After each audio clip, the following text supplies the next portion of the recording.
só para a gente ser um pouco mais pontual, vou representar aqui o vice-prefeito Maraca. Ele está numa agenda externa, mas daqui a pouquinho ele chega também, o secretário de governo Jean.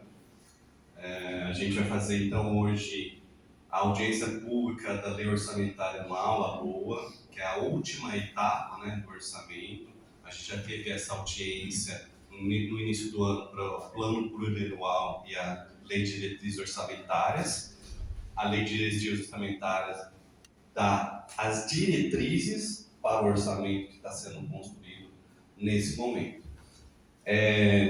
Só para adiantar, quem quiser fazer, né, as sugestões verbal aqui hoje, depois que eu fizer a explicação aqui, a apresentação na verdade, pode se inscrever aqui a qualquer momento, tá? A gente vai disponibilizar 3 minutos para cada pessoa, para não se estender muito. A minha apresentação aqui vai ser muito breve, porque o objetivo é justamente ouvir as pessoas, né? Pegar sugestões. Aí, como eu estava explicando para o senhor, né, qual é o nome do senhor? Márcio. O Márcio, que a gente acolhe essas informações, seja presencialmente aqui, mas depois eu vou mostrar aqui o link e o QR Code do formulário. Para nós o formulário é melhor porque ele fica mais organizado, para a gente encaminhar para as secretarias. Então a gente acolhe essas informações, envia para a secretaria junto com a equipe técnica faz as avaliações técnicas, orçamentárias, né, e possíveis limitações que possam ter naquela sugestão, e depois a gente faz um feedback e coloca no site da prefeitura, no portal de transparência. E os munícipes contribuintes recebem uma resposta? Recebe, as respostas ficam nesse site. Fica no site. Fica no site. Então vamos lá. Então, só recapitulando aqui o processo orçamentário, a gente sempre inicia com o plano, numa nova gestão, né? O plano plurianual é o orçamento de 4 anos, ele sempre inicia no segundo ano da gestão e termina no primeiro ano da gestão seguinte. O objetivo é que a gestão que está entrando tome conhecimento das situações orçamentárias, aprenda, né, a máquina pública e tenha tempo para fazer seu planejamento. A LDO, as diretrizes orçamentárias, tem o objetivo de dar as diretrizes, né, os principais pontos estratégicos para o orçamento que está sendo feito agora, em setembro, né, na Lei Orçamentária Anual. Então aqui a Lei Orçamentária Anual, de fato, é o orçamento propriamente dito, a gente transforma as sugestões, os planejamentos em números.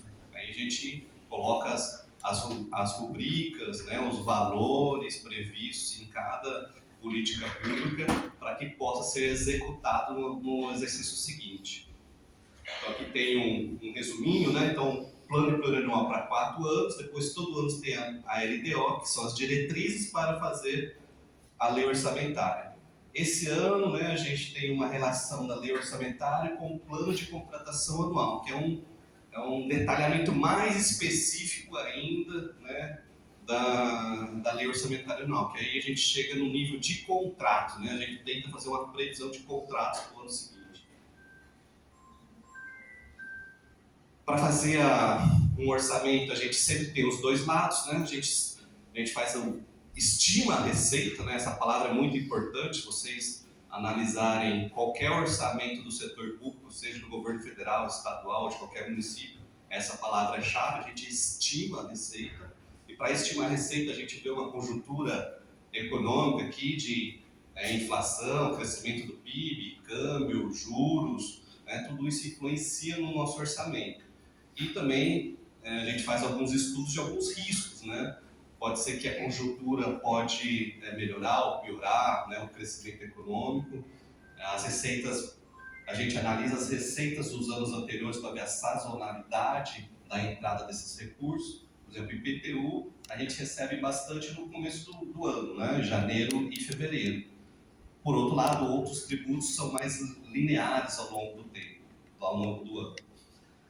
Analisamos as operações de créditos e alguns riscos envolvidos no sentido de receita, né? Então, está sendo tramitado a isenção do imposto de renda, isso é um benefício para toda a população do país, no entanto, sobrecarrega os municípios, né? Os municípios perdem tem um impacto de perda de arrecadação dos municípios, tanto no IR quanto no FPM, porque o FPM, de maneira indireta, né? O imposto de renda é de maneira direta na folha de pagamento, e o FPM é de maneira indireta esse impacto, porque ele é composto principalmente pelo imposto de renda e pelo IPI, né? Imposto de produtos industrializados. Outros riscos que a gente pode não alcançar seria o não atingimento das metas e resultados da educação, por exemplo, né? Então, parte da receita do Fundeb está atrelada a bons resultados educacionais, sobretudo do IDEB. E também foi criado, alguns anos atrás, em 2023, o ICMS educacional. Então, o governo do estado repassa uma quantidade maior de ICMS para os municípios que alcançam bons resultados na educação. Então, a educação também contribui bastante com a receita do município. É preciso investir na qualidade da educação para que tenha bons resultados. E, por outro lado, o lado da despesa, nós também utilizamos uma palavrinha bem chave, que é fixa despesa. A gente estima a receita e fixa a despesa, porque os dois lados precisam ser iguais, né? Então, o que a gente prevê de arrecadação precisa bater com o que nós prevemos de despesa. E aqui a gente, para fazer a despesa, a gente analisa o plano de governo do prefeito eleito, no caso do nosso prefeito Ricardo Silva, diagnóstico setorial de cada secretaria, apontamentos do controle externo, estudos técnicos com base em dados e evidências que a gente retira do SUS, do DataSUS, do INEP, Ministério da Educação, entre os indicadores. E o que nós estamos fazendo aqui, coletando as informações, sugestões, críticas da sociedade para levar para os gestores da administração, da prefeitura, para que possam avaliar essas sugestões. A receita do município está estimada, nesse momento, né, em 4 bilhões e 400, só da prefeitura, deduzindo a parte que a gente precisa deduzir do Fundeb, 4 bilhões e 600, o consolidado 5,4 e na prefeitura 4,6 bilhões. Ainda não está totalmente fechado, mas é um bom indicador já para esse momento, né? Então é com esses números que a gente está trabalhando, mas pode ter alguma variaçãozinha muito pequena sobre esse valor ainda. Aqui são as receitas da administração indireta, que são as fundações e as autarquias. Então, no caso da Câmara Municipal, ela não possui receita, ela só recebe os 2/10 do município, então por isso que aqui está zerado. Então tem a guarda municipal, uma estimativa de 400 mil e assim por diante. IPM, 618 milhões, Fundação Pedro II, e no total aqui nós temos 781 milhões, grandemente puxado aqui pelo Instituto de Previdência, né, as contribuições do Instituto de Previdência. Operações de créditos que estão autorizadas por leis, né, e com saldo disponível ainda, no total são 153 milhões, sendo que 50 milhões basicamente estão disponíveis para o SAERP. Então, as operações de crédito também é uma fonte de receita.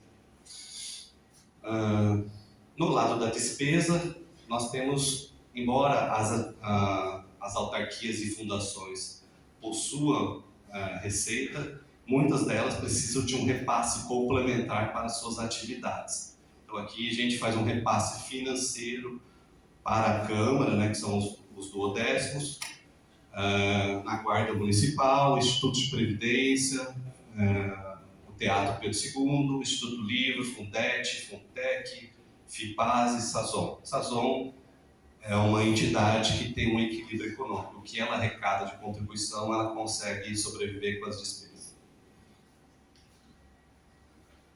Aqui um resuminho só para compartilhar como nós construímos, né, o o orçamento nos grandes números.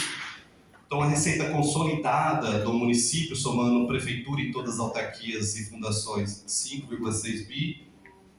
Se a gente retirar a receita das indiretas, chega a 4,9 bi. Se nós deduzimos o Fundeb, 289 milhões, nós chegamos ao 4,6 bi da prefeitura. Então, esse aqui é o número da prefeitura. Embora se fale orçamento acima de 5 bi para o município, para a prefeitura, a gente parte desse número aqui de 4,6 bi. E dentro desse 4,6 bi, uma grande parte são recursos vinculados, né, que nós chamamos. Então, tem as operações de crédito, ela tem um vínculo com determinada destinação. Ela não pode ser gasto qualquer despesa, ela só pode ser gasto com investimentos, né, com despesa de capital, que nós chamamos, basicamente obras. Fonte 5 nós chamamos do governo federal, União. Fonte 3 os fundos municipais, que têm regras específicas para a sua aplicação. Fonte 2 é o Estado, aqui inclui o Fundeb. Alienações são as vendas de imóveis do município. Embora a gente chame ele de fonte 1, Tesouro Municipal, ele tem um regramento da Lei de Responsabilidade Fiscal, na qual esse dinheiro só pode ser destinado ou para investimento ou para previdência. Tá? CIP, que é a Contribuição de Iluminação Pública, a mesma coisa. Ele é fonte 1, mas só pode gastar com aquilo que a lei da CIP permite. No caso, a iluminação pública e agora, mais recentemente, o monitoramento de segurança. Uma boa parte também de fonte 1 é o SAERP. Então, são tarifas de água e esgoto. Ela é considerada uma fonte 1, mas ela só pode ser gasta com despesas de correntes e de investimento de água e esgoto. Então, o que sobra basicamente seria metade desse recurso do Tesouro Municipal, na qual a gente precisa pagar folha de pagamento, encargos do município, e aí sim os projetos de políticas públicas do município de Ribeirão Preto. Aqui é um detalhamento das operações de crédito, né, os 153 milhões por secretaria. E aqui o PPA, nosso Plano Plurianual, ele tem 20 programas de governo, tá? Que foi discorrido isso na audiência anterior, vai estar disponível aqui para vocês no site. Aqui estão os detalhamentos dos objetivos estratégicos, todos eles estão alinhados ao Objetivo de Desenvolvimento Sustentável da ONU, né? E por fim, né, que é a parte mais importante, é a participação de vocês, na qual presencialmente hoje aqui vocês podem dar a sugestão, né, que vocês quiserem. A gente tem aqui uma listinha de quem quiser participar, só para ter uma ordenação.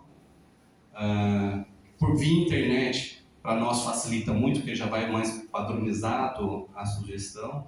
Tem o QR Code aqui, que vai direcionar para um formulário. Também clicando nesse link aqui seria a contribuição para que todos possam dar. E também por e-mail, planejamento.fazenda@rp.ribeirãopreto.sp.gov.br. Então são essas formas de contribuição. E é isso, né? A minha apresentação termina e gostaria de iniciar agora o bate-papo com vocês, né? Tem a vereadora Duda, né? Tem mais algum vereador aqui? Eu só vou passar a palavra para a vereadora e depois eu vou seguir a ordem aqui estabelecida, né, para quem quiser fazer as contribuições. Bom dia a todas e todos aqui presentes. Eu queria fazer, na verdade, algumas perguntas para a secretaria. A minha primeira pergunta ela é relacionada ao Fundo da Mulher. Do porquê o Fundo da Mulher continua tendo menos de R$20 mil de investimento por ano. A gente sabe de todas as dificuldades que a gente tem relacionadas à pauta das mulheres dentro da nossa cidade, da necessidade que a gente tem de ter o avanço dessas pautas, e a gente continua tendo um fundo, que é um fundo, assim, uma verba que é uma verba irrisória voltada para a gestão do Conselho da Mulher.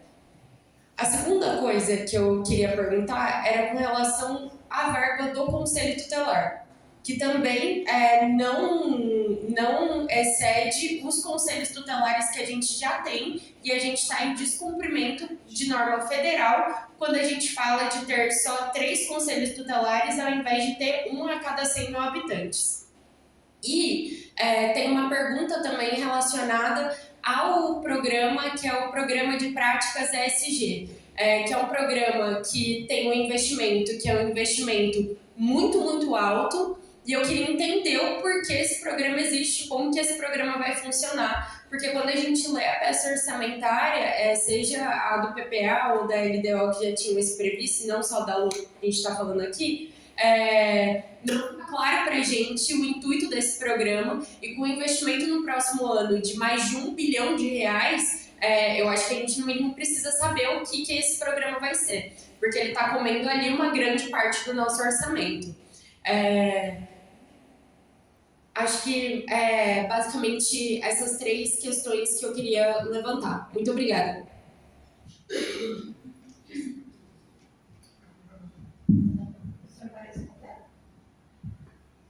Olha, o ideal seria, anotei o Cláudio da Secretaria da Fazenda, está anotando todos os questionamentos.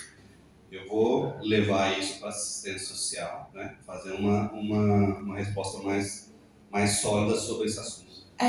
Só uma outra coisa que eu lembrei, a questão do programa de prática ESG que eu queria perguntar também, ele tem uma distribuição que é uma distribuição regional, que ele considera a região administrativa Norte, Sul, Oeste e Bonfim Paulista. Aliás, ele coloca Norte e Leste juntos, né? Ele coloca Norte e Leste juntos, Zona Oeste, Sul e Bonfim Paulista.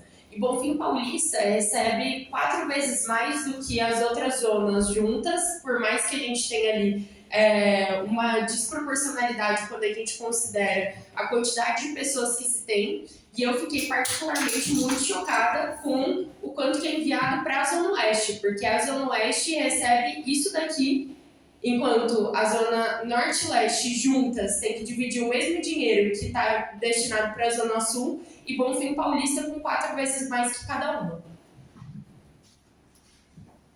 Eu posso comentar só um detalhe sobre o programa de governo de ESG, né?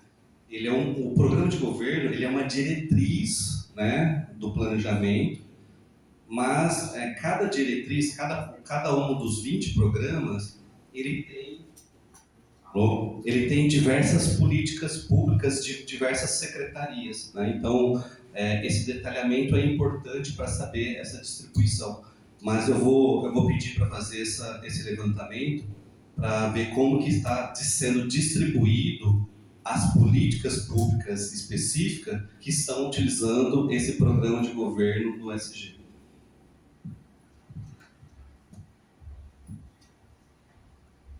Uma vez, tem algum assessor de vereador aqui? Sim.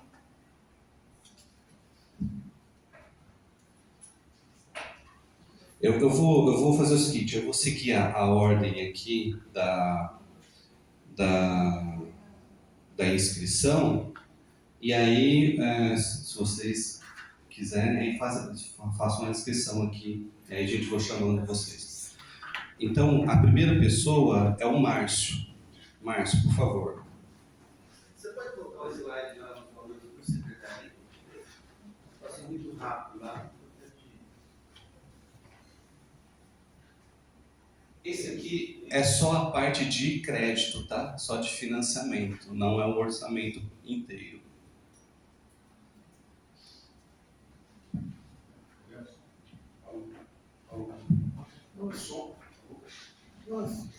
Estão me ouvindo? Não.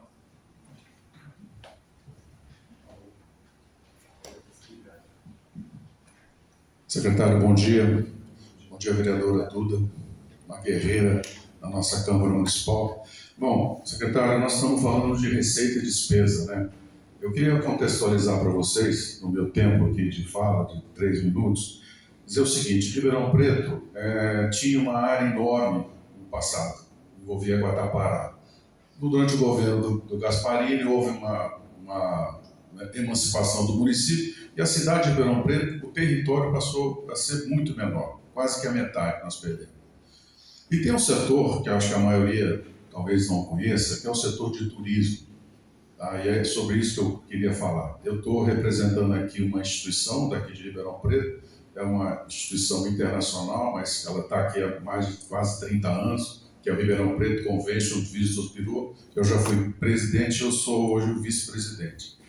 E com isso, secretário, o que eu quero dizer com relação ao setor de turismo? Chama a atenção do poder público, da importância que esse segmento tem na geração de receita. Se eu tenho ideia, o município de Gramado, que eu acho que a maioria deve conhecer, 80% da arrecadação do município de Gramado advém do turismo.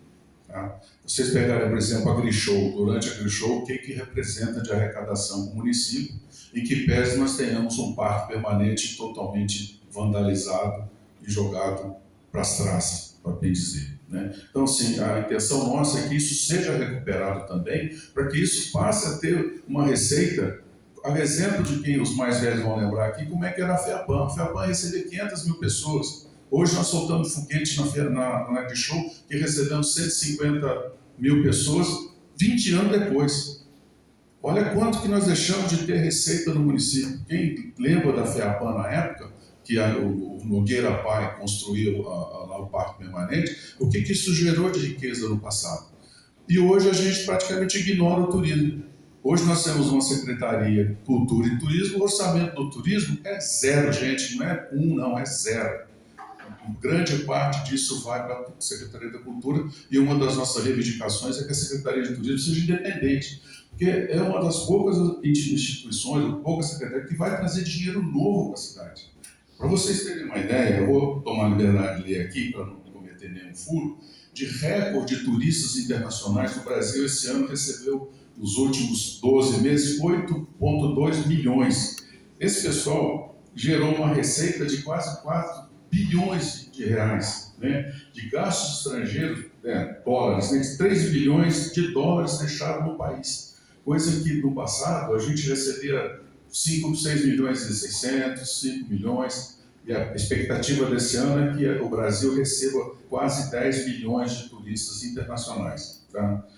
No impacto econômico, secretário, foram no primeiro trimestre desse ano 55 bilhões de faturamento.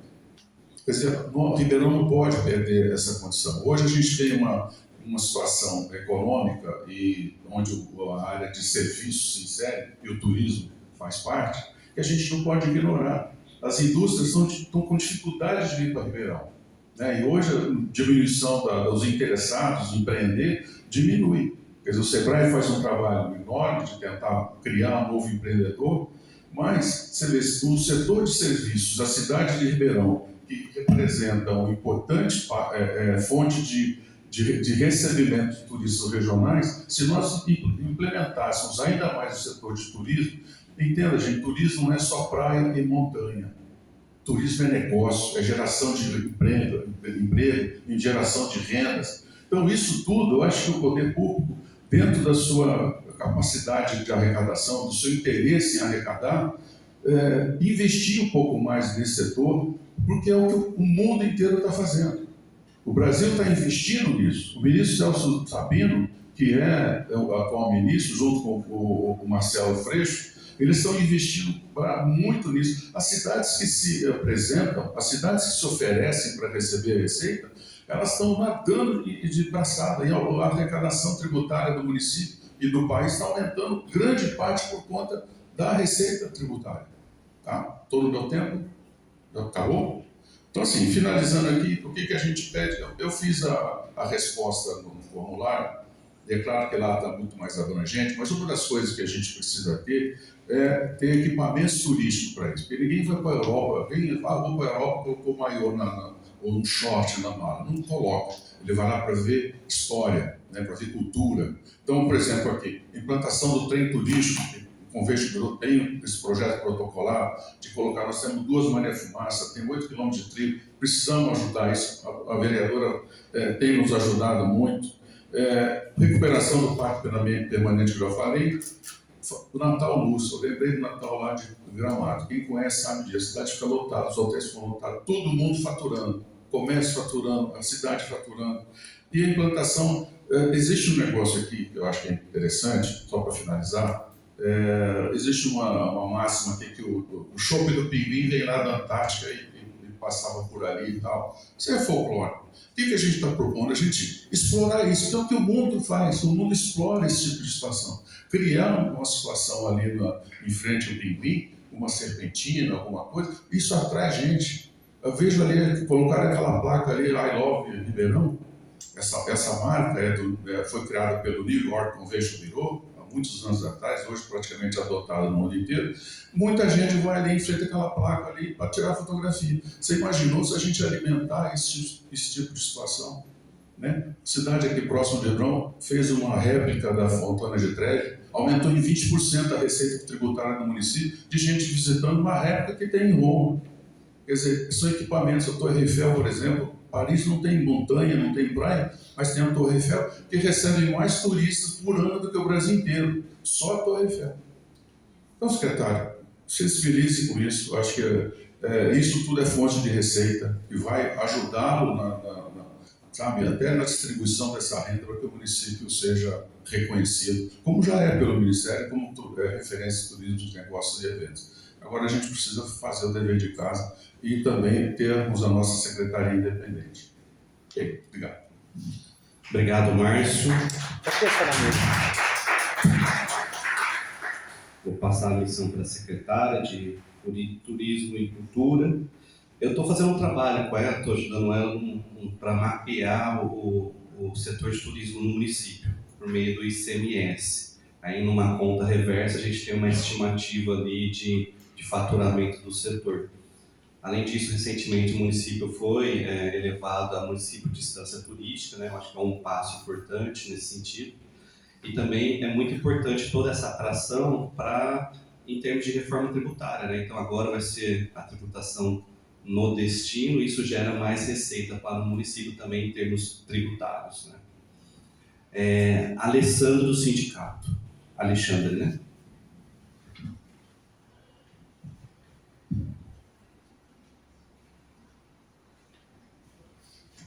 Um bom dia a todos. Alexandre Pastor, vice-presidente do Sindicato de Servidores Municipais de Ribeirão Preto, Guatapará e Pradópolis. O Fábio, também nosso vice-presidente. Deixo aqui a mensagem do nosso presidente Valdir Avelino, que está numa outra reunião.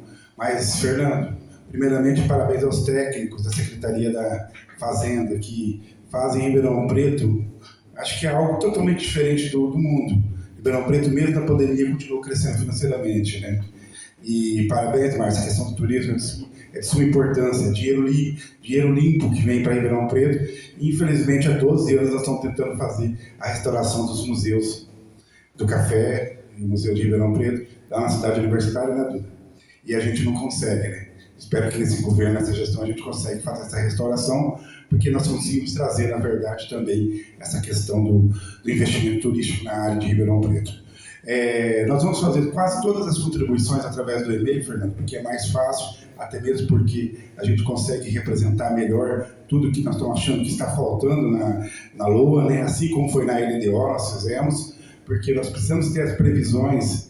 E um exemplo para vocês, Ribeirão Preto, ele saiu de 2017 com aproximadamente R$1 bilhão, e nós estamos chegando em Ribeirão em 2026 com mais de 5 bilhões de reais. Então, quer dizer, demonstra o poder crescente da economia em Ribeirão Preto e da arrecadação da prefeitura, que infelizmente às vezes não é investido nos trabalhos, nos servidores, na própria sociedade, porque aquele que não é um servidor público é a ponta, né? Aquele que vai receber a cada turista, é aquele que vai receber, fazer o atendimento à saúde, o atendimento do planejamento, o atendimento na segurança pública, hoje com a nossa Polícia Municipal. E nesse sentido, nós também estamos vendo a grande importância do SAERP, continuar como secretaria para manter os investimentos e até mesmo os aportes dentro da própria administração pública. Nós precisamos da COPAG, né? Da CAPAG.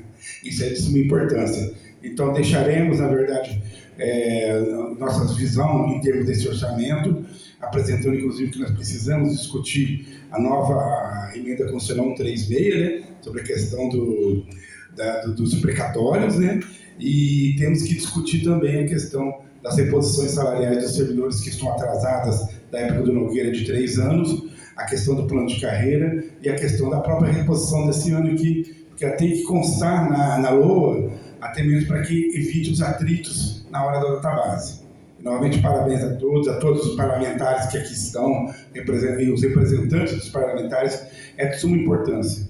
É de suma importância a população participar. Por isso que o sindicato, sempre quando vai algum projeto à Câmara Municipal, nós solicitamos junto que tenha audiência pública. Porque ninguém quer atrapalhar o governo. Pelo contrário, todo mundo que vai a uma audiência pública quer ajudar o governo, quer apresentar propostas para que tenha melhorias. E essa foi a nossa crítica que nós fizemos da reforma administrativa, uma vez que, se tivesse um pouquinho mais de participação popular, talvez não teria acontecido o que aconteceu na Câmara Municipal. Então, quero dar parabéns a todos aqui da sociedade que estão fazendo nosso papel de democracia, nosso papel de cidadão, apresentando ao município, ao gestor do município, o que nós queremos de melhor para Ribeirão Preto. Muito obrigado.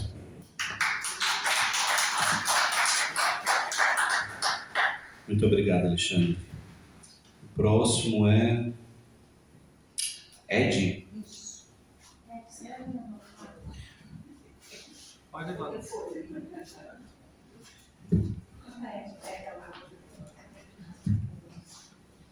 Bom dia. Bom, eu não sou técnica, né, mas eu represento, na medida do possível, as crianças e adolescentes daqui de Ribeirão Preto, porque eu sou conselheira tutelar e nós temos como atribuição garantir os direitos das crianças, né? Então, uma questão que para a gente é muito importante é saber qual é a destinação para soluções para diminuir a violência na cidade.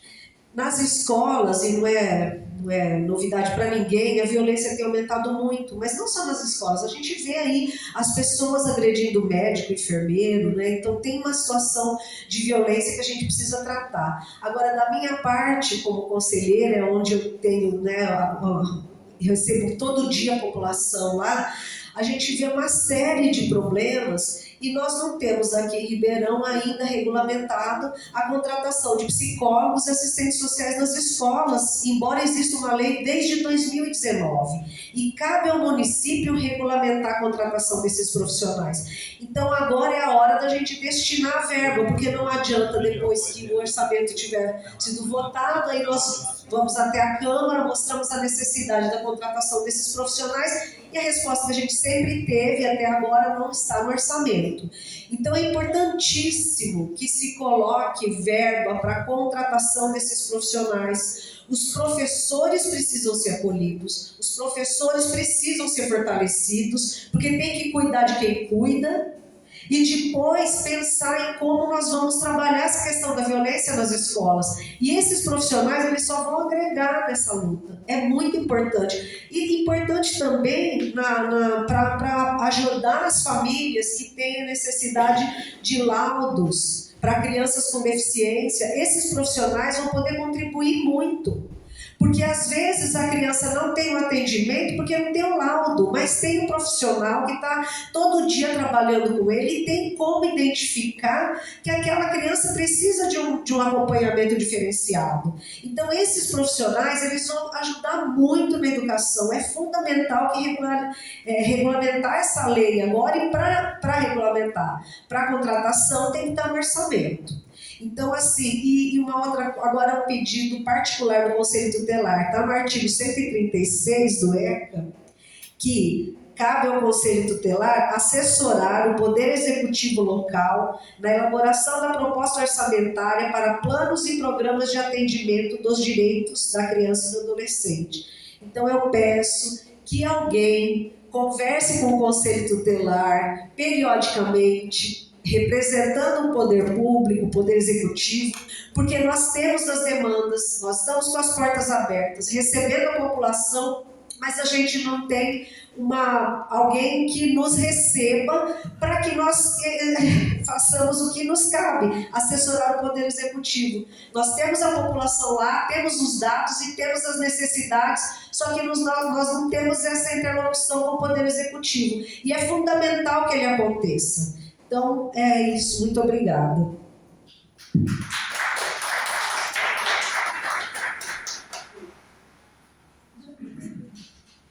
Flávio.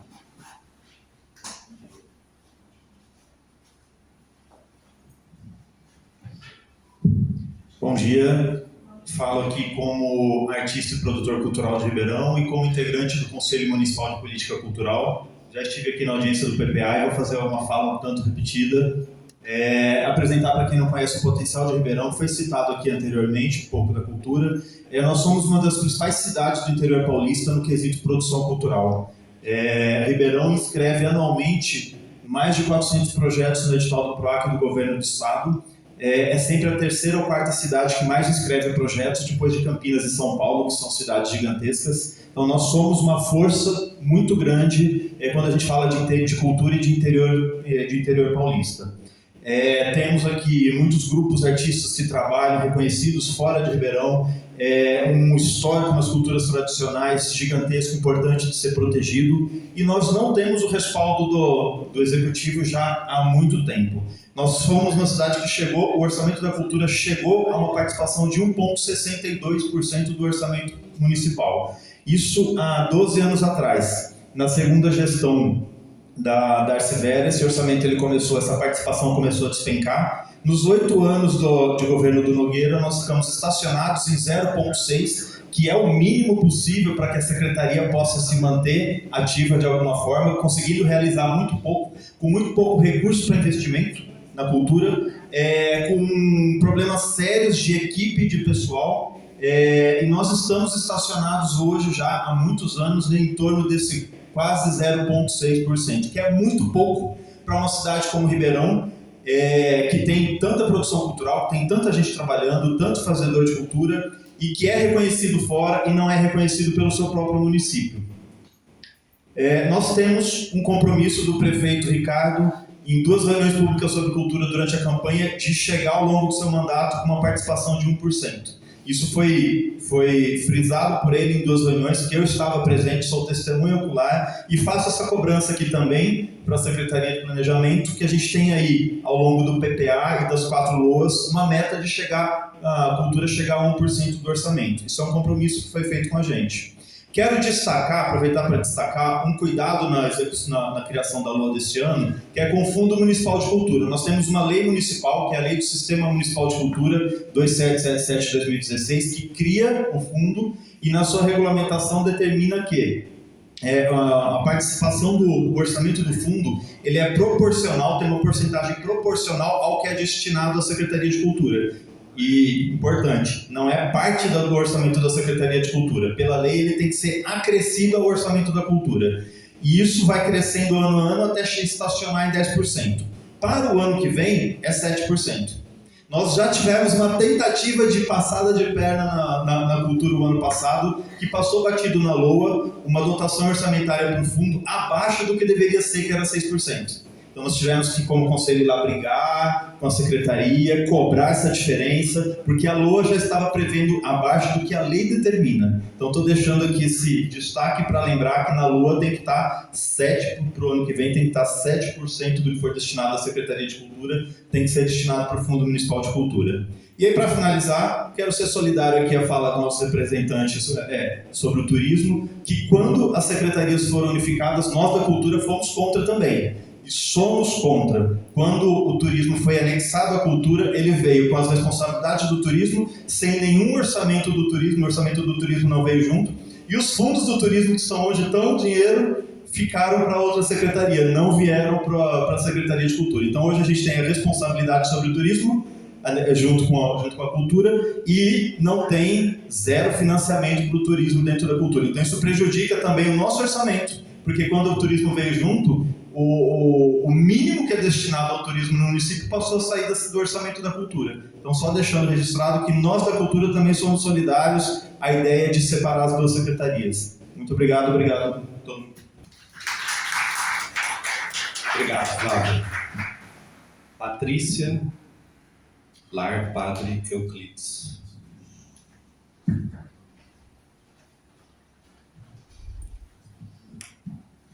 Bom dia a todos. Além de coordenadora do Lar Padre Euclides, eu represento a sociedade civil como conselheira do Conselho da Pessoa Idosa. Na verdade, a minha pergunta seria mais uma pergunta em relação ao orçamento, à pasta da assistência social, porque eu tenho, inclusive, colegas aqui que representam também as ILPIs, as demais, e desde 2022 nós temos a parceria firmada com o município, e essa parceria foi depois de longos 18 anos, porque nós não tínhamos uma parceria digna de um repasse para acolher pessoas idosas aqui no município. E desde que nós firmamos essa parceria, nós não temos reajuste, diferente da saúde, né, que tem o repasse anual com relação aos os atendidos, né, no caso pelo SUS. Nós da assistência, nós não temos esse reajuste. Então, não deu para a gente ver aí, foi muito rápido, mas quanto vai ser esse repasse para a assistência e principalmente o reajuste que os governos anteriores não olharam para isso, de onde vai ser retirado isso, sendo em vista que hoje, só em folha de pagamento, são 44 milhões ao ano para assistência social, e nós gostaríamos de saber como vai ser feito isso, porque realmente nós estamos assim, no nosso limite, as ILPIs, existe uma demanda reprimida, nós precisamos atender também essas vagas, só que na forma como está hoje é humanamente impossível. E também uma pergunta, se isso é só para protocolo ou realmente vai ser revisto alguma coisa, né? Se todas essas colocações que nós estamos fazendo, nós vamos receber uma devolutiva ou simplesmente vai ser só para ficar registrado? Porque, como eu falei, faz 2 anos que nós solicitamos e há 2 anos, quando é para renovar a parceria, é perguntado se há interesse. Nós afirmamos que sim, desde que haja um repasse, né? E é sempre dito que não há orçamento e ficamos da mesma forma. Então, nós esperamos que dessa vez nós tenhamos, no mínimo, um retorno. Obrigada.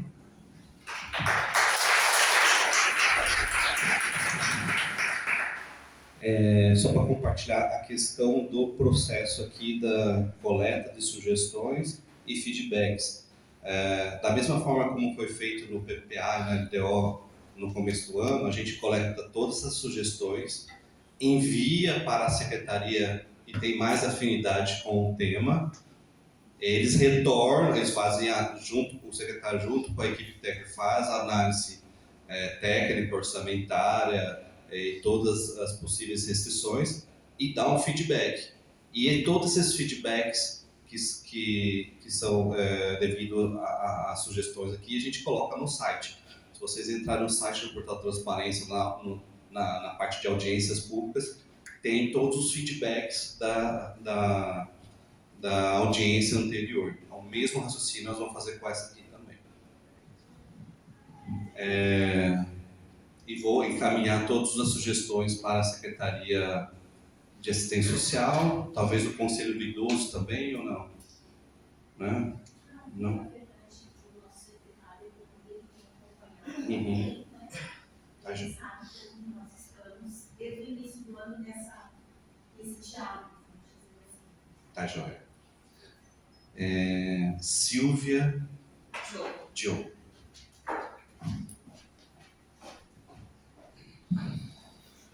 O meu bom dia a todas e todos, sou Silvia Diogo, estou aqui representando o Coletivo Popular Juliette Zilli. Eu vou encaminhar minha fala após a fala da companheira ali, Padre Euclides, que você disse. Na realidade, como a gente trabalha mais no nosso coletivo a questão social e a questão do funcionalismo, a minha pergunta seria, em relação aos conselhos municipais, o porquê que os conselhos de Ribeirão Preto, a maioria deles ainda não tem um fundo próprio, como a questão da mulher, Criança e adolescente eu sei que tem, a questão racial eu sei que tem, está vinculada à Secretaria da Justiça, pessoa com deficiência, o idoso eu sei que tem, agora você já veio trazendo essa situação que está complicada, os conselhos tutelares, a questão da moradia na cidade, que não tem assim, nenhum projeto que de fato vá atender a demanda das 110 unidades que nós temos de favelados na cidade. Nós não temos ainda nenhum projeto que de fato vá atender essa demanda. A questão que a Ed falou sobre a questão dos psicólogos na escola, que seria de extrema importância, até para dirimir um pouco mais as violências que têm ocorrido nas escolas. Mas se tem uma questão que a gente entende que precisa ser melhorada, é de fato o recurso que a Secretaria da Assistência recebe. O recurso da Secretaria é ínfimo e, no entanto, os problemas são os maiores. Todas as dificuldades, toda a falta de recursos, todas as dificuldades da cidade estão nessa secretaria. E a Secretaria da Assistência Social precisa obter mais recursos. Precisa, porque todas as dificuldades estão ali e o recurso é sempre muito parco.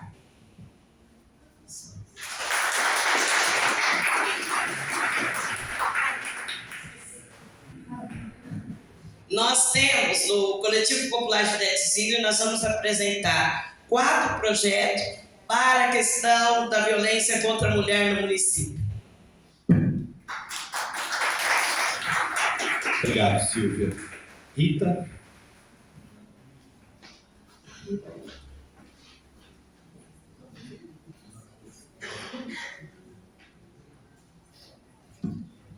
Bom dia a todos e a todas. Vou começar com a minha descrição audiovisual, que também está sendo transmitido. Sou uma mulher branca, cabelos curtos cacheados, estou usando uma calça bege, uma blusa laranja, um colar colorido, uso óculos também.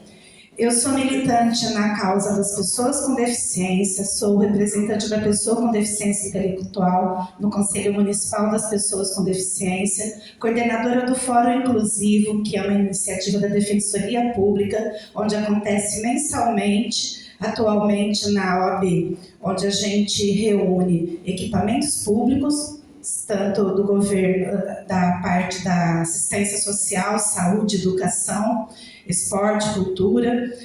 A Ed também é frequentadora, a Silvia já esteve lá também, a Duda, nossa frequentadora, também é assídua, agradeço por isso. E também sou militante, ainda sou funcionária aposentada no cargo de auditora tributária municipal. Então, vou defender as duas classes.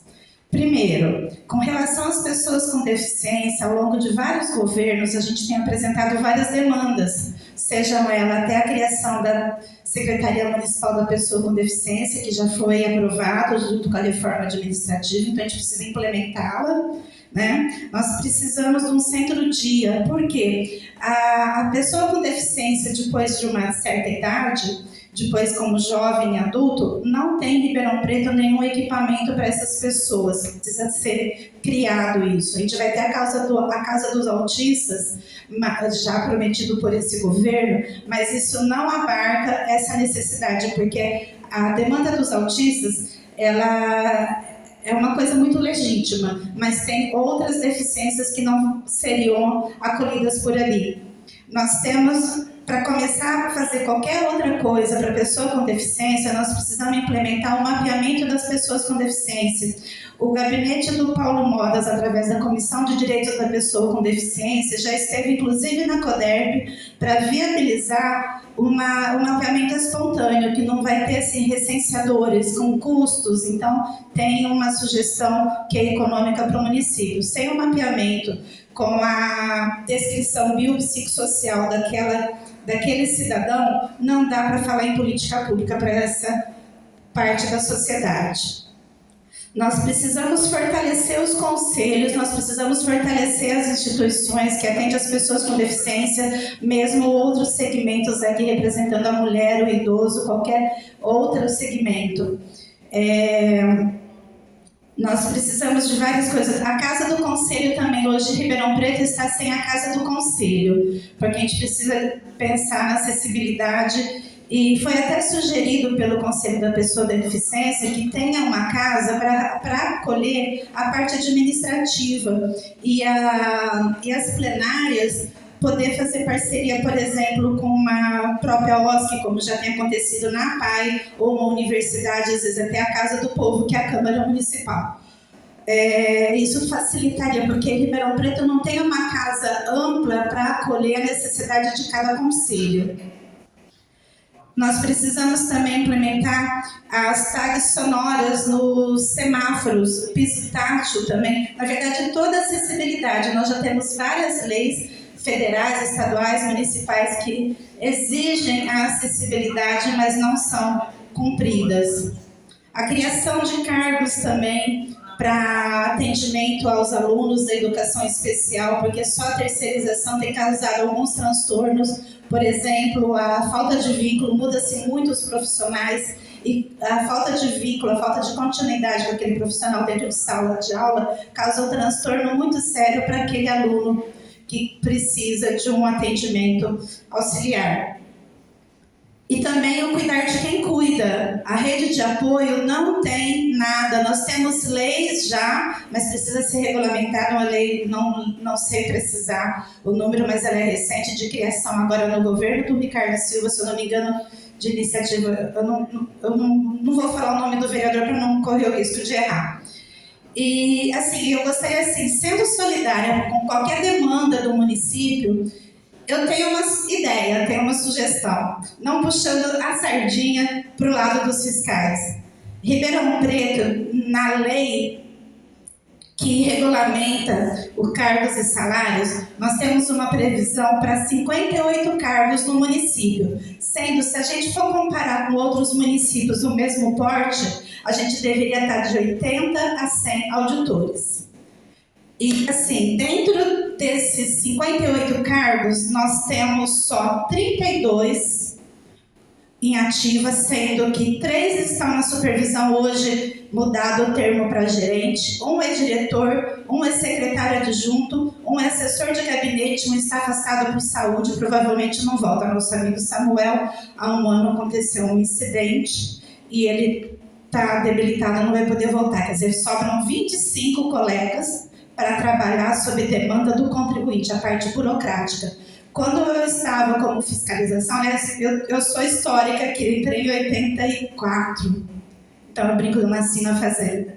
Todas as vezes que teve contratação desses cargos, a arrecadação aumentou assim, drasticamente, sem aumentar um percentual dos tributos. E o ISS, embora pareça que está tudo bem, que superou o IPTU, é uma coisa assim que eu gostaria que olhasse para isso. O ISS não é só tecnologia de informação ou inteligência artificial.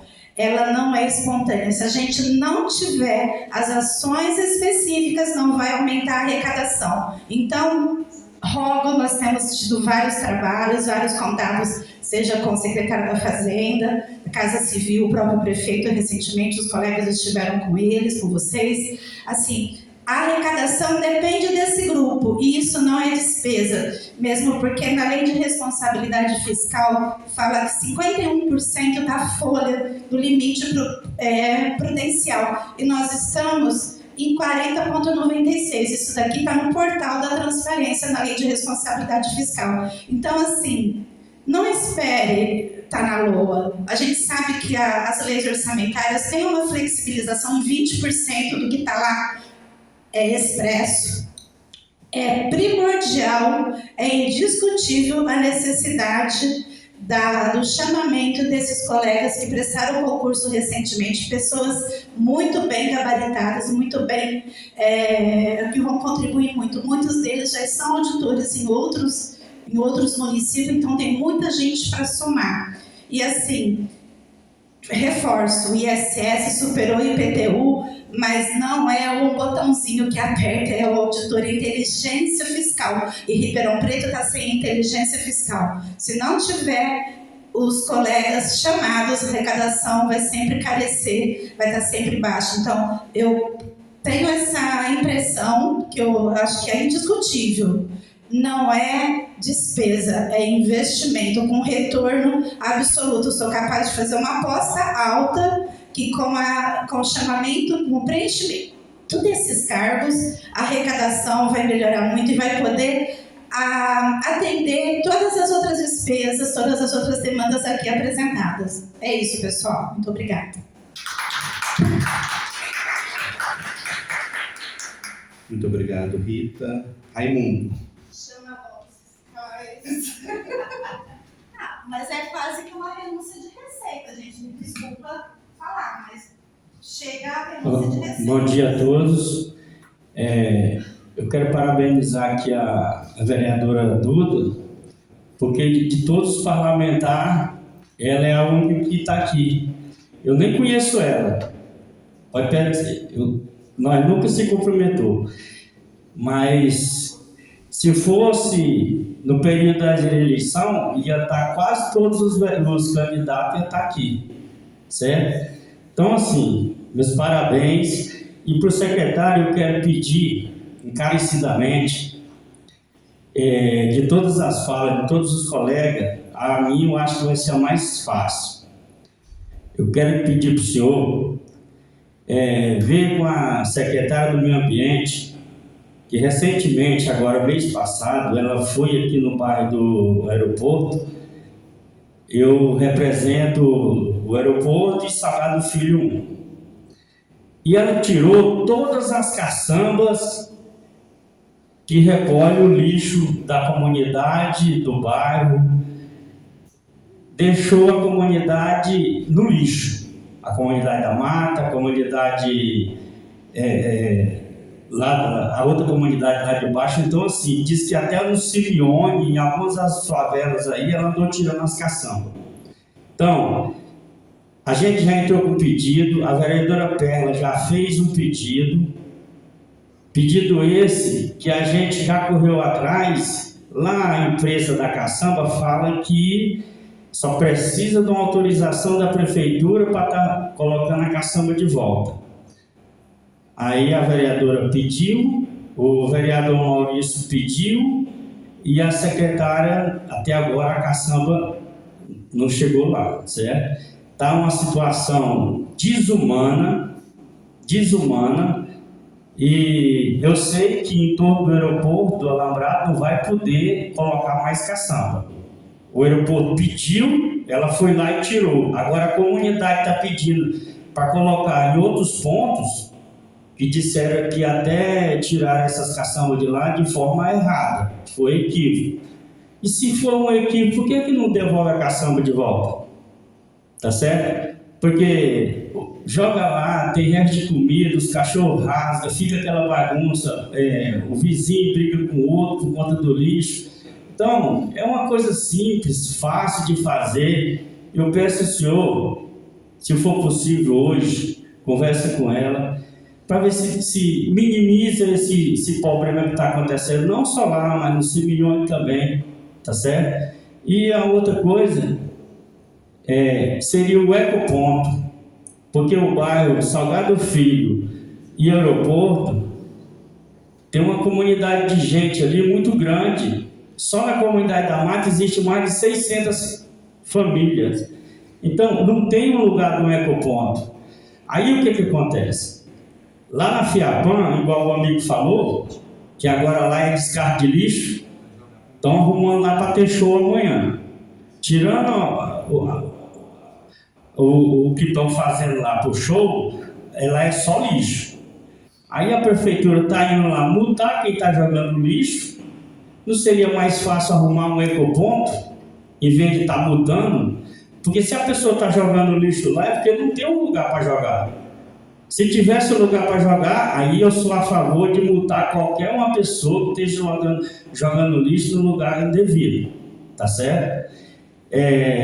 Outra, a Avenida Recife já foi em rede social, jornal, já foi pedido por várias e várias, até por alguns parlamentares já foi pedido semáforo. A Avenida Recife tem uma criança lá que quase perde a perna, então hoje ela está lá em cadeira de roda. A Avenida Recife já tem vários e vários acidentes por conta de quê? De um semáforo. Aí estão colocando agora semáforo na rotatória da Tomás Alberto com a Avenida Brasil. Já atropelaram alguém ali, morreu alguma pessoa ali, para colocar um sinal lá, em vez da saída da escola lá na Avenida Recife. Qual que é a dificuldade que tem de colocar um semáforo lá na saída da escola para proteger as crianças? O cara vem do serviço, o cara vem, seja lá de onde for, ele não respeita a faixa de pedestre, ele não respeita ninguém. Aí atropela as pessoas. Aí vai ser preciso morrer alguém lá? Eu acho que não, isso é uma coisa que só está faltando mesmo a caneta, certo? A gente está pedindo, se for para nós ter voz ativa, fazendo manifestação, inclusive eu já lancei que nós vai fazer manifestação se nós não for atendido. Nós vai tocar fogo na Tomás Alberto, vai interditar ela de um lado ao outro. A gente não quer que isso aconteça. Em cima do que eu estou pedindo, eu acho que não é necessário a gente fazer isso, entendeu? Só falta um bom senso, porque eu trabalho com obra, e outro dia eu fui fazer um serviço aqui no Botânico, estava a placa aqui do inicial de parada, de estacionar. Eu rodei o quarteirão inteiro, não achei um lugar, parei meu carro do lado da faixa. Aí eu subi para o apartamento, fui fazer o serviço. Quando eu voltei, o que é que tinha lá no para-brisa do meu carro? Uma multa. Então assim, eles sabem multar a pessoa que está trabalhando lá. Ah, mas seu carro estava no lugar errado. Mas se tivesse um lugar que eu pudesse ter colocado ele sem correr o risco de pegar uma multa, eu ia deixar ali. Aí o semáforo lá que está faltando vários, já desde quando fizeram aquele monte de coisa ali, de colocar um monte de porte, inclusive o caminhão já quebrou vários portes lá. Então, eu peço para o senhor, encarecidamente, dar essa atenção para nós, tá certo? E que Deus abençoe o senhor e obrigado a todos, o que eu queria falar é isso. Muito obrigado, Raimundo. Complementando, o lixo próximo do aeroporto é sempre muito perigoso, que atrai urubus, pode ter acidente até com aviões, né? O urubu lá tem mais tempo, é só ficar dando carniça ali toda hora. As suas sugestões serão encaminhadas não só para o meio ambiente, mas também para a infraestrutura, tá, senhor Raimundo? Rapaz, agora eu preciso de uma ajuda aqui para ler o nome dessa pessoa. Me ajuda aqui, Bonato. O número 9 aqui.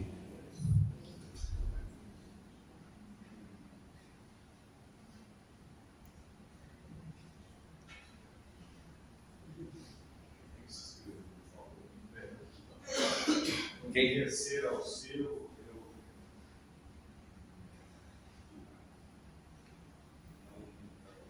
Alguém que se inscreveu e não foi chamado ainda?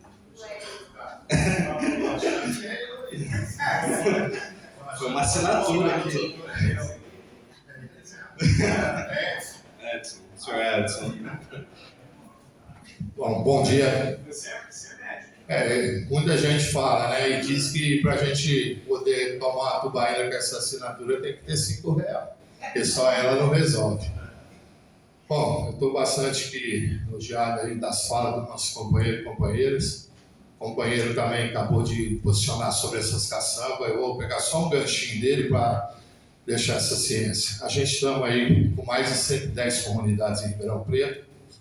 A gente se organiza como liderança das comunidades para poder manter o bem-estar e a limpeza das comunidades, porque já elas são bastante vistas num ponto de vista negativo, E a gente tenta virar essa página e colocar uma positividade dentro das comunidades, só que a gente tenta andar assim de mão dada, junto com a prefeitura, junto com os setores que tem no município, para que a gente possa fazer junto o melhor para Ribeirão Preto e até mesmo para essas próprias pessoas que se encontram em situação de vulnerabilidade, caçamba, eu sou representante da comunidade da Paz, eu tive um problema gravíssimo com lixo, contatei a Juliana foi de bate-pronto, foi uma pessoa que me atendeu, colocou essa caçamba, a gente teve um êxito magnífico, aquele ar de uma deslimpeza, né? Uma coisa muito ruim, degradante, hoje não, é um olhar de limpeza, um lugar que eu sempre falo, a gente pode morar em qualquer lugar, mas a gente tem que fazer o quê? Ser organizado, e quando entra o poder público junto, para poder estender a mão para ajudar, é bacana. No caso do companheiro foi retirado. Aí no caso tem o urubu que vai ficar então lá na caçamba, risco de ampliação. Qual que é a solução? A prefeitura entrar, a gente tem aí acho que 56 comunidades no decreto de urbanização, começar a promover essas urbanizações para que o caminhão da seleta consiga entrar dentro da comunidade, consiga recolher todos esses lixos. Porque quando a gente tiver alguns núcleos informais, a gente não somos atendidos, a gente não somos cidadão ribeirão-pretano. A gente somos pessoas esquecidas. Então a gente precisa muito que seja atendido não só o companheiro, mas que seja feita uma avaliação. Acho que tem equipe para poder andar nas comunidades, pegar demandas, porque existe bastante liderança organizada dentro da cidade de Ribeirão Preto para poder contribuir até mesmo com o pessoal da prefeitura. E eu vim falar sobre o LOA também, o orçamento também do LDO. A gente luta muito por moradia digna, tá? A gente precisa dar dignidade para as pessoas que estão em situação de vulnerabilidade. Como que a gente faz? Há uns anos atrás chegou, né, para que possa ser feita essa regularização das comunidades. E para que seja feito, precisa de recurso, né? E não é pouco recurso. A gente tem um déficit habitacional na cidade gigantesco e não teve construção habitacional. Aí a gente fala para a sociedade, pô, mas você vai fazer defesa somente para a comunidade? É as pessoas que estão em extrema vulnerabilidade. Mas trabalhador em todos os setores também tem que ter a sua moradia. Tem que participar. Quando é feito construção habitacional na cidade, quando teve a Coab há 200 anos atrás, que funcionava, e hoje, infelizmente, esperamos que agora com essa gestão, não sei como que vai ser, porque tudo é novo. Então a gente precisa que tenha orçamento para moradia. O último orçamento que teve, eu estava conversando até com a companheira Duda, eu fiquei indignado. Eu posso pegar mais 124 ou 125 mil reais. O que faz com esse recurso dentro da cidade para habitação ou regularização? É muito fácil fazer a conta. 125 mil reais divide para 110 comunidades. Será que dá para comprar uma mãozinha de brita para cada lugar para construir? Então, como esse déficit é existente, a gente teve outro episódio que todo mundo acho que presenciou. Houve um incêndio que, graças a Deus, não houve gravidade de vidas, mas bichos foram queimados, animais foram queimados. Alô? E a gente teve uma situação catastrófica. A gente precisa que seja investido na moradia e tenha recurso emergencial, até mesmo dentro do Fundur, para essas horas poder atender. Nós temos um companheiro aqui que é o Júlio, tá? O Júlio é um companheiro aí que eu vi, que se debruçou em cima da causa, foi lá, levou todos os equipamentos que tivesse, assim, eu acredito, na sua posse para poder ajudar, acompanhará a sociedade, as vereadores, na verdade não vimos nenhum, só mesmo as nossas vereadores debruçando para ajudar, entendeu? Até vou corrigir um pouquinho a fala do companheiro, porque a Duda está aqui, legal, mas a gente sabendo que as vereadoras têm compromisso com a cidade, com o município. Às vezes ela não está, mas os representantes estão aqui, entendeu? Isso é legal, entendeu? Para levar as demandas para elas também. E eu queria que fosse realmente verdade que esses recursos do LDO que fosse incluído na parte habitacional que a gente, desde o governo passado, que foi um desastre, não acontece. Então eu quero dizer para vocês, precisamos desdobrar na moradia, porque se você não tem moradia, você acaba não tendo direito a mais nada. Como é que você não tem moradia, você tem que ter educação? Como você não tem moradia, você tem que ter saúde. Então tudo fica mais longe. Tá bom? Eu agradeço aí, muito obrigado.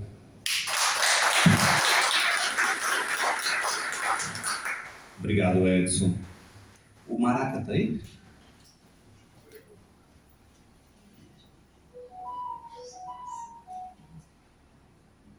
Ah, tá. Ele estava aqui, ele está atendendo uma pessoa do exterior, não vai conseguir. Tem mais uma, a última.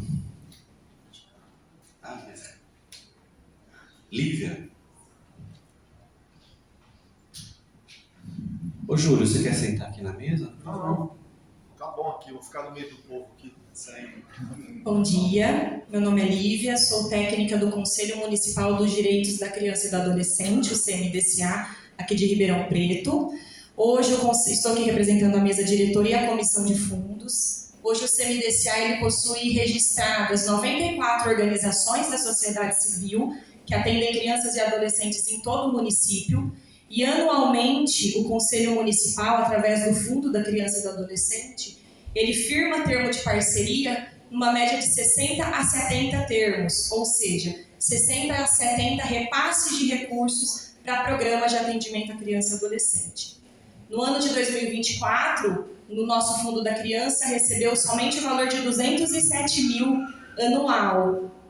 Então, o valor municipal para o Fundo da Criança e do Adolescente é deveras ínfimo diante da nossa necessidade, e dos repasses de recursos que o Conselho da Criança atende. Nós já, em parceria com a SEMAS, na planilha da lei orçamentária, majoramos esse valor. Então, estou aqui solicitando que esse valor seja revisto e validado. E, enquanto representante de conselhos de direitos, gostaria de validar também não só as necessidades do Fundo da Criança, mas do Fundo do Idoso, que também anualmente recebe mais ou menos muito próximo ao valor de 207 mil também. Corroboro com a luta de abertura de fundo municipal para os outros conselhos de direitos. Hoje só criança e idoso que possuem fundo próprio, mas não é só abrir fundos, não é só abrir contas para fundos. É olhar de que forma o orçamento contribui com os fundos, de forma que de fato dê conta da necessidade. Quero aproveitar a oportunidade para dizer que o Conselho da Criança e do Adolescente está realizando o diagnóstico da realidade da criança. Há mais de 10 anos nós não temos um panorama de quem são as crianças, quais políticas públicas faltam para as crianças, em quais áreas é necessário o investimento. Então nós estamos numa fase de coleta de dados. Meados de março a abril de 2025, nós teremos um documento que vai representar a realidade da criança e do adolescente no município, para a gente poder, então, de forma mais concreta e palpável, repensar e lutar aí pelas políticas públicas em prol da criança e do adolescente. Obrigada.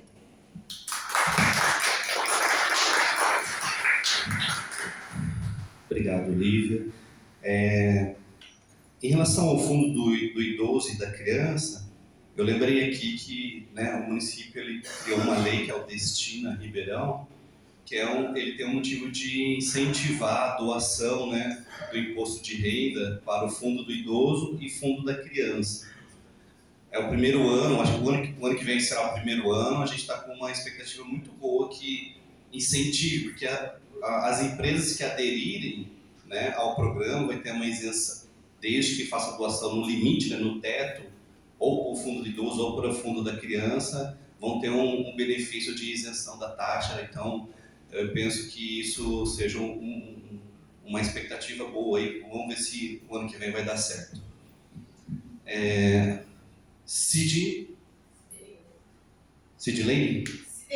Cidelina, por favor. Pessoal, bom dia. Eu sou moradora e representante da comunidade Jardim Itaú. Eu gostaria de saber dessa audiência qual é o número de unidades HIS do programa de moradia, locação social e lotes urbanizados e regularização fundiária, infraestrutura de água e esgoto e assim por diante, que está incluso nessas verbas que está vindo, né, nessa secretaria que vocês estão aí anotando. Então, a minha comunidade, ela está na oitava, né, no 8º lugar na regularização. Até hoje a gente sofre com um desprezo, né, dessas secretarias. Já fiz vários pedidos de esgoto, saneamento básico. Na época da Darcy Vera veio o programa para poder vir terminar o asfalto do bairro, mas terminou só uma parte. A parte que tem as pessoas mais vulneráveis, que é a comunidade, a gente não foi atendida. O restante dessa verba do PAC, a gente não sabe para onde que foi, né? Porque não terminou. Eles alegam, entre aspas, que por falta da regularização, nós não temos direito à rede de esgoto e asfalto. Então, eu fico muito triste, porque a gente paga tributos, né? E através desses tributos, a gente vulnerável também tem direito, né? De um saneamento básico, uma moradia digna, para se dizer que somos cidadãos da cidade de Ribeirão Preto, né? Mas aí a gente também fica desprezado, porque é um bairro que existe desde 1964, não tem nada. Não tem uma escola, não tem um posto de saúde, não tem um CRAS, né? E a gente vem sofrendo também com as nossas crianças em termos de transporte para ir para as escolas, né? E eu tive uma audiência pública essa semana com o promotor Waldo a respeito do transporte público para as crianças da comunidade. Então eu recebi uma resposta de uma secretária da educação da escola estadual que uma pessoa que tem transtorno de déficit de atenção não é uma deficiência. Pode pegar um transporte circular urbano de passo de ônibus, descer na vicinal da Bandeirante, para andar 10 quarteirão para chegar na escola. Uma criança que toma remédio, uma adolescente ou um adolescente, hoje a gente vive no mundo, a droga está na qualquer esquina. Então a gente que são pais ou mães, a gente quer o melhor para nossos filhos, né? Então a gente quer segurança. É igual eu respondi para a secretária, não vou soltar a minha filha para andar 10 quarteirão para chegar na escola e descer no ônibus na vicinal da Bandeirante, perto da Carcolândia. Então eu quero pedir para você nessa secretaria olhar em termos de um geral, na parte das pessoas mais vulneráveis das comunidades. Porque a luta da gente já vem anos e a gente não está sendo atendido. Então, em termos da minha comunidade, eu peço uma roçada, não sou atendida, a parte da comunidade. Eu peço uma limpeza na rua, não sou atendida, porque eu não pago imposto, né? A minha moradia não é regulamentada, entendeu? Então, aquele que paga seu IPTU, ele é enxergado como um morador que paga seu IPTU para a prefeitura. Nós que está lá na luta, na parte mais vulnerável, a gente não é enxergado. Só que a gente só é enxergado na hora da tragédia. Na hora que acontece o quê? Um incêndio dentro de uma comunidade, igual aconteceu no Heitor Rigon. Aí vai lá o poder público da prefeitura fazer a mídia. Ah, a gente vai atender, a gente vai dar apoio. Não, não vai. Vai no primeiro dia. No terceiro dia não vai, continua a mesma realidade. Então eu peço encarecidamente para vocês. Já pedi até uma reunião com o senhor prefeito, foi negado. Entendeu? Não tive resposta. Para ele estar indo lá na minha comunidade, ver a realidade de perto. Ele foi aonde? No Jardim Recreio, mas não foi lá na comunidade. Atendeu primeiro a reunião Recreio, comunidade não. Então essa secretaria tem que ter mais parceria com as comunidades de Ribeirão Preto, porque nós somos cidadão, como vocês pagam tributos. Eu também pago. Muito obrigada.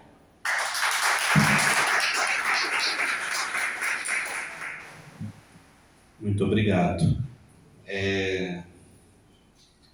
Foi a última manifestação. Alguém gostaria de fazer uma manifestação complementar? Quer falar uma coisa, Bonito? Não? Então, dou por encerrada a audiência pública. Vamos, o Cláudio, nosso servidor aqui da Fazenda, está coletando todas as informações, serão encaminhados a todas as secretarias, né? Em alguns temas, como esse último aqui, mais de uma secretaria, são várias secretarias, porque precisa de um trabalho mais imediato de infraestrutura e meio ambiente, mas também algo mais complexo ali da Secretaria do Planejamento. Júlio, você quer falar uma coisa? Pode falar. Então, a gente encaminhando essas informações para a Secretaria, elas vão fazer a análise. Vamos coletar as sugestões até o dia 19, tá? Até o dia 19, e aí a gente faz todo o feedback e coloca no site. Muito obrigado, pessoal, pela participação.